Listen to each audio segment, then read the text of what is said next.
누구나 인생의 기회는 오직 한 번밖에 없습니다. 하나뿐인 생명, 한 번뿐인 인생을 살아가면서 내게 주어진 시간과 물질을 바쳐도 절대로 후회스럽지 않고 고난을 당해도 영광스러운 일이 있다면 과연 그 일이 무엇이겠습니까? 어떤 일일 것 같습니까, 여러분? 여러분들이 가치관이 어떻게 바뀌었는지, 세계관이 어떻게 바뀌었는지는 지금 이 물음의 속으로 대답하는 겁니다. 오늘 귀신 들린 한 청년의 이야기를 중심으로 해서 그 답을 찾아보고자 합니다. 우리가 예수님의 제자들을 재촉해서 배를 타고 갈릴리 바다를 건너시다가 큰 광풍을 만나신 일을 기억합니다. 이게 마가복음 4장에 있어요. 예수님께서 무엇 때문에 그 밤에 바다를 건너가시고자 했는지를 마가복음 5장에서 찾을 수가 있습니다. 예수께서 큰 광풍을 잠재우신 후에 갈릴리를 건너서 거라사라는 곳에 도착을 하셨습니다. 그때 어둠 속에서 반기는 사람이 누구였어요? 오늘 본문이 있는 장 처음에 보면은 귀신 들린 사람들이 있어요. 귀신 들린 사람. 거라사 지방에서 처음 예수님을 맞이한 사람이 귀신 들린 사람이었어요. 가족들은 귀신 들린 그 사람을 고치기 위해서 온갖 노력 다 했지만 갈수록 난폭해졌습니다. 주변 사람들은 그를 억제하기 위해서 쇠사슬로 손발을 묶어보기도 했지만 얼마나 힘이 센지 쇠고랑 아무 소용이 없어요. 귀신 들리는 사람 얼마나 힘이 센지 여러분 아세요? 경험해 오셨습니까? 저희 동네 어렸을 때 귀신 들리는 사람이 있었어요. 지푸라기 이렇게 집토, 쌀나무, 서울에서 뭐라 그래, 쌀나무라고 그러지. 그 쌀 알갱이 다 타작하고 나서 집동안 이렇게 쌓아놓은 거 있잖아. 넓게 쌓아놨는데 그걸 혼자 밀어갖고 쓰러뜨리고 뭐 웬만한 건 하여튼 다 그 사람 힘에 넘어갈 정도예요. 그렇게 힘이 세요. 몇 사람이 손님이 잡아도 얼마나 힘이 센지 말도 못해요. 그리고 돌아다녀요. 때때로 거품을 막 내뿜으면서 이 제재가 안 되는 거예요. 그렇게 힘이 세요. 그러니까 여기 지금 쇠고랑이 소용이 없는 거예요. 그 사람을 묶어놓은 쇠고랑이. 우리 안에도 귀신 들리는 사람이 있을 수도 있고 하나님을 믿는다고 하지만 그런 이유가 있다니까. 떠난 자리에는 누가 들어와? 여러분, 마음을 비는 것은 불교에서 하는 말이에요. 마음을 비고 깨끗해져야 된다고. 그건 좋은데 그 다음에 무엇으로 채워야 돼요? 말씀으로 채우시고 성령의 능력으로 채우지 않으면 바로 귀신이 들어오는 거예요. 그러니까 마음을 비라 그렇게 하고 가만히 있으면 안 되는 거예요. 그건 좋은 말이긴 하지만 굉장히 위험하다는 거예요. 그러면 그런 귀신이 한번 들어가서 자리를 한 사람은 웬만한 말을 해도 도무지 이해가 이게 안 돼요. 아무리 간단한 것 설명해도 절대로 안 돼요. 왜 그래? 거기에 고집하기 있기 때문에 거기에 집착이 되는 거예요. 누가 무슨 말을 했는데 이런 생각을 갖고 있어. 또 어떤 사람이 무슨 짓을 했는데 이런 생각을 갖고 있어. 그러면 진짜는 그렇게 하지 않았는데 계속 어떻게 돼? 그게 나를 집착하게 만들어. 했대니까. 그 다음 거짓말을 계속 시켜서 살아온 사람들이 있잖아요. 그러면 자기가 실제 그 인간 같은 거야. 실제로 자기가 그거 같은 거야. 여러분, 자식들이나 누구든지 제일 그거 위험한 애들이 누구야?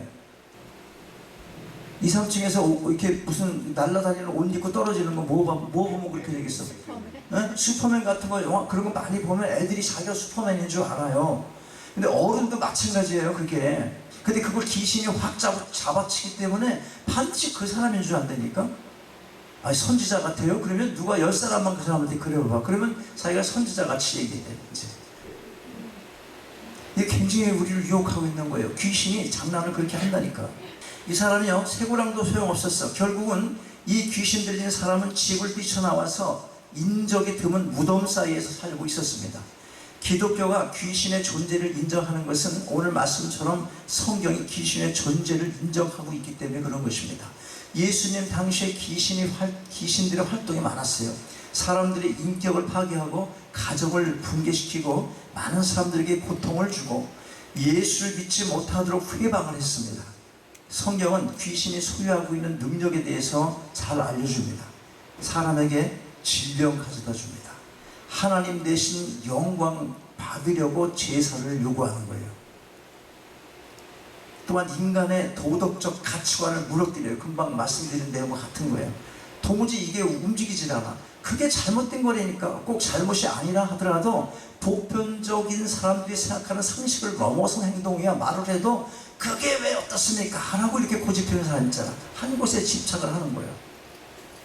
난 잘못한 거 없어요. 계속 그렇게 말한단 말이지. 이처럼 귀신은 사람보다 강한 능력을 가지고 있고 언제나 사람을 해롭게 합니다. 하나님의 구속사역을 방해하기 위해서 운하사자처럼 산길차를 찾아다니는 거예요. 지금도 여전히 사람들의 인격과 가정을 파괴시키고 사회를 불안하게 하며 사람들이 예수님을 믿지 못하도록 회방하는 일을 계속하고 있는 것입니다. 배울 만큼 배우고 겉으로 온순해 보이는 사람이 부모를 살해하는 경우 있잖아요. 과연 제정신으로 하겠습니까? 또 예수 그리스도를 부인하는 이단자들이 자신들이 광명한 천사고 능력 있는 주의 종으로 자칭하면서 사람들을 미혹을 합니다. 근데 그 꼬임에 빠져서 돈을 갖다 바치고 몸까지 바치고 저기 그 이재로? 한국 이재로 그런 일이 너무나 많은 거예요. 너무나 많아. 이재록이 몇 년 받았다고 그러는 것 같았어요. 7년인가 몇 년을 받았다고 그랬어요. 그 지금도 목사가 그래요. 그럼 봐요. 이런 거 싫어하는 사람들, 교회를 막 파괴하는 사람이 그 사람이 이단인 줄 몰라. 그리고 신경 안 써.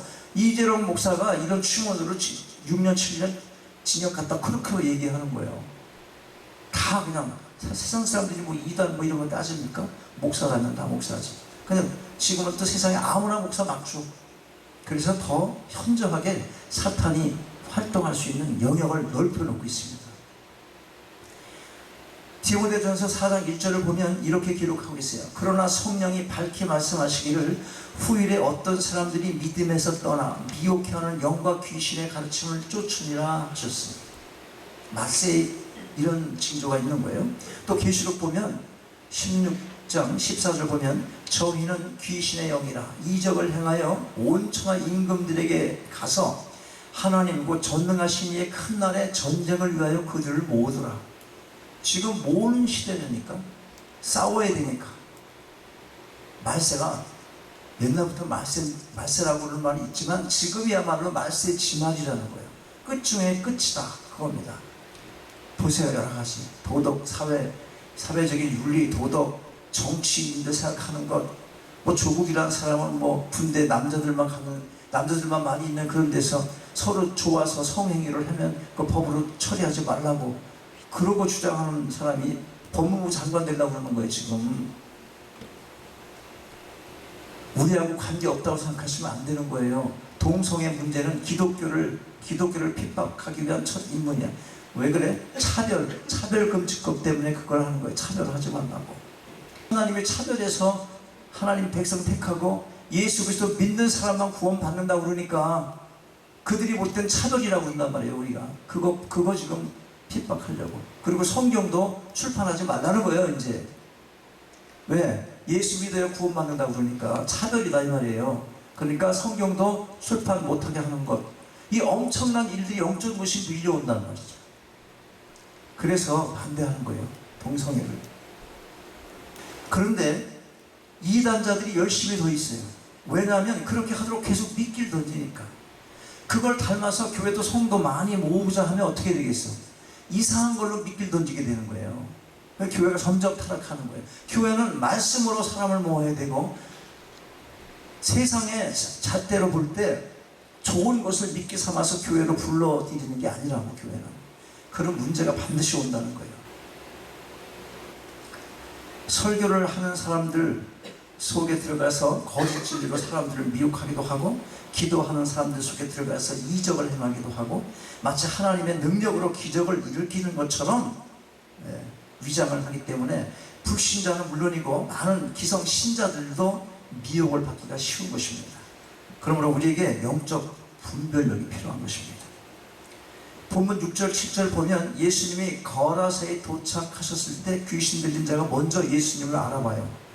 그리고 아첨을 하게 되죠. 보니까 아첨을 어떻게 해요? 거기 보니까 그리고 자기를 청년의 몸에서 쫓아내지 말라고 예수님 제가 알아요 누구신지 그러면서 말하는 거예요. 가만 놔두라 그렇게 말하는 거예요. 그러나 예수님은 먼저 귀신의 정체를 밝힌 후에 단호하게 이 젊은이의 몸에서 귀신을 쫓아내 버리셨어요. 당시 바리새인이나 제사장이나 서기관들은 예수님이 초라한 애모만을 보고 무시하고 하찮게 여겼습니다. 그러나 젊은이 속에 들어가 있는 귀신은 예수님을 지극히 높으신 하나님의 아들로, 그리고 참으로 능력이 많으시며 탁월하신 분인 것을 알고 있었습니다. 지적으로 알고 있는 거예요. 여러분, 지적으로 알고 계십니까? 예수님이 구원주라는 것, 하나님의 아들이시라는 것, 우리 위해서 십자가에 돌아가셨다는 것, 이거 모르시는 분 있어요? 그 지적으로 아는 것 갖고는 구원 받을 수 없어요. 그 지적인 것 갖고는 안 되는 것. 오늘 귀신도 그건 안 되니까. 그러므로 잘 들어보세요. 예수님을 목수의 아들로만 알고 멸시했던 그 사람들, 옛날 종교, 그 당시 종교인들, 그들은 영적 상태가 귀신만도 못한 거예요. 하나님의 아들인 것을 알아, 이 귀신은. 근데 하나님의 아들인 걸 잘 모르는 종교 지도자들이 있었잖아요. 15절 말씀 보면 군대라는 말 나오죠. 군대. 이 말은 헬라어로 레기온이라고 그래요. 로마 군대 용어입니다. 6,000명으로 구성된 일개 군단을 가리키는 말이에요. 젊은이들에게 들어간 귀신의 세력이 얼마나 강력하고 파괴적이었는지 그걸 알 수가 있습니다. 귀신이 청년에게서 나와서 비탈에 있는 돼지떼 속으로 들어갔는데 무려 2,000마리나 됐어요. 대단한 힘이죠. 한 사람에게서 나온 그 수가 2,000마리가 된 거예요. 그러니까 군대라는 말을 쓰는 거예요. 그러면 한 사람을 고치기 위해서 돼지 2,000마리를 죽여야만 한다는 거예요. 그럼 무슨 생각 들어요, 여러분? 인간의 힘으로 물리칠 수 없는 사단의 권세를 이기시고 승리하신 예수님의 크신 능력을 다시 한번 깨닫게 되는 거예요. 그리고 귀신이 한 청년을 자기의 종으로 삼기 위해서 2,000마리가 그 청년 속으로 들어간 것을 볼 때, 특별히 젊은이들이 마귀의 밥이 되지 않도록 각별한 경계가 필요하다는 것입니다. 돼지 한 마리도 얼마나 힘이 세는지 아세요? 그 돼지가 탁 이렇게 밀면 굉장히 힘이 밀려나는 거지. 근데 그 속에 2,000마리의 힘이 들어있다는 거예요. 인간 그 속에. 그리고 내 의지로 할 수 있는 게 뭐가 있겠습니까? 돼지에게 끌려가는 거예요. 그런 정도로 힘을 받는 거예요. 마귀에게 끌려가는 힘이. 귀신 들린 이 청년을 구원하기 위해서 2,000마리의 돼지떼가 몰살을 해야 하는 희생의 대가를 지불했다면, 세상에서 무엇보다 고귀한 것은 영혼인 것이에요. 영혼. 세상에서 무엇보다 큰 일, 한 영혼을 구원해 내는 이름을 우리에게 깨우쳐 주고 있는 것입니다. 돼지 2,000마리면 부자야 아닙니까? 지금은 별로 부자 아닌 것 같은 생각이 들지만, 이게 그 당시 2,000마리 생각해봐요. 엄청 부자잖아. 그 2,000마리를 돼지 갖고 있으면은 그걸 죽여야만이 이 청년 하나를 구해낼 수 있다는 거예요. 그럼 여러분이 하실 수 있는 일입니까? 여러분 무엇을 희생하고 있어요? 여러분의 구원, 여러분의 영혼을 위해서, 영생을 위해서 무엇을 바치고 무엇을 희생하고 계십니까? 이제 군대 귀신에게 미혹되어서 이성을 잃어버린 채 집을 뛰쳐나와 난폭자가 돼서 무덤에 머물던 청년의 어두운 삶이 예수님의 이 능력으로 말미암아서 새 사람으로 변화가 됐습니다. 얼마나 기뻐하고 축하해야 할 일입니까? 그러나 그것을 기뻐하지 아니하는 사람들이 있었습니다. 바로 2,000마리의 돼지떼를 잃은 거라사 지방 사람들이에요. 그들이 구원받은 한 사람보다 잃어버린 2,000마리 돼지를 더 아깝게 생각을 하고 예수님 보고 떠나시라고 해요. 오늘 본문 말씀 바로 전 17절 보면, 저희가 예수께 그 지경에서 떠나시기를 간구하더라, 그렇게 기록하고 있습니다. 이런 모습은 물질의 가치를 더 귀하게 보는 이기적인 인간들의 단면을 잘 나타내주고 있는 것입니다. 지금도 그와 같은 상황을 얼마든지 볼 수 있습니다. 한국에서는 교회 좀 하나 이렇게 건축하려고 그러면 난리를 친대요. 우리 이 지역 집값 떨어지니까 교회 짓지 말라고. 근데 그런 집 옆에 이렇게 보면 뭐가 생겨? 게임방 늘다게 생기고, 무슨 술집 늘다게 생기고, 향락 문화 거리 만들어 놓고, 어떤 것이 정말 맞는 건지 몰라요. 미국도 마찬가지입니다. 이 동네에 들어가서 교회 한번 교회 건축물 교회 소속으로 교회 건물로 허가를 맡으려면 얼마나 어려운지 몰라요. 어떤 것들이 사람을 더 미치게 만들고 어떤 것들이 더 젊은이들을 살리는 것인지 이거 구별하지 못합니다. 실로 그들은 한 영혼에 대한 가치보다 자신들의 물질적 욕심으로 인해서 그들은 생명의 주님까지 거부를 했던 것입니다. 그러나 정반대로 예수님이 그곳을 떠나시고자 할 때 귀신에서 노임받은 젊은이는 예수님을 따르고자 했습니다. 귀신에 사로잡혀 가장 비참한 처지에서 인간이 아닌 짐승과 같은 삶을 살다가 이제 구원받고 새로운 생명을 얻게 된 감사의 표현이었던 것입니다. 그러나 주님은 그것을 허락하지 않고 그에게 집으로 돌아가라고 해요. 집으로 돌아가라고. 19절 보니까 허락지 아니하시고 저에게 이르시되 집으로 돌아가 주께서 내게 어떻게 큰 일을 행하사 너를 불쌍히 여기신 것을 내 친족에게 고하라 하시는데, 여기서 우리가 놓치지 말아야 할 사실 두 가지입니다. 먼저는 예수님은 오랫동안 귀신에게 눌려 짐승 같은 생활을 하다가 비참하게 죽을 수밖에 없던 한 젊은이를 고쳐주신 일을 가리켜 큰 일이다 라고 그렇게 말씀하고 있는 것입니다. 물질을 최고의 가치로 생각하는 사람에게는 한 사람이 귀신에게서 벗어난 자유하게 된 것이 하찮은 일 같은 것이에요. 그런데 주님은 그것을 큰 일이다 그렇게 말씀하시는 것입니다. 그 다음 우리가 알 것은 고침받은 후 할 일이 무엇인가 하는 겁니다. 고침받으셨습니까? 구원을 받으셨습니까? 19절 후반 보니까 내 친족에게 고하라 하신대. 참고로 디모데전서 5장 8절 보면 이런 말씀 기록하고 있습니다. 누구든지 자기 친족, 특히 자기 가족을 돌아보지 아니하면 믿음을 배반한 자요 불신자보다 더 악한 자니라. 그렇습니다. 나 같은 죄인 살리신 그 은혜와 나 같은 죄인을 위해 십자가에 못 박히신 그 놀라운 사랑, 그것을 나의 사랑하는 가족과 친지와 이웃에게 전하는 사람이 바로 내가 구원받은 자의 삶의 올바른 태도인 것입니다. 그것이 바로 주님이 원하신 일이에요. 가족에게 전하는 말이 그거잖아. 멀리는 못 가더라도 너 가족부터라도 전하라, 그 말 하신 겁니다. 주님이 그것이 기뻐하신 일이에요. 오늘 귀신 들렸던 젊은이가 그 일을 해낸 것이에요. 20절 보니까 그가 가서 예수께서 자기에게 어떻게 큰 일 행하신 것을 데가볼리에 전파하니 모든 사람이 기이 여기더라. 여러분 보고 사람들이 기이하게 여겨야 돼. 못 살았던 사람이 예수 믿더니 갑자기 얼굴빛이 좋아지고 입에서 나오는 말이 경건하고 예수님 얘기하고 하늘나라 말하고 그걸 자기 혼자 기뻐하면서 자기 혼자만 누리지 않고 계속 전하고, 맨하탄에 건물 있던 사람이 그걸 팔더니 무슨 선교를 한다고 어디다가 뭐 선교지에 보내고 선교 센터를 진다고 미친 소리 듣더니 그게 그만한 가치가 있나 보네. 이런 소리를 들어야 돼. 아, 참 기이하네 그 사람들. 여러분 기이하다 소리를 들으셔야 된다. 예수 믿는데 기이한 게 하나도 없어. 사는 게 맨날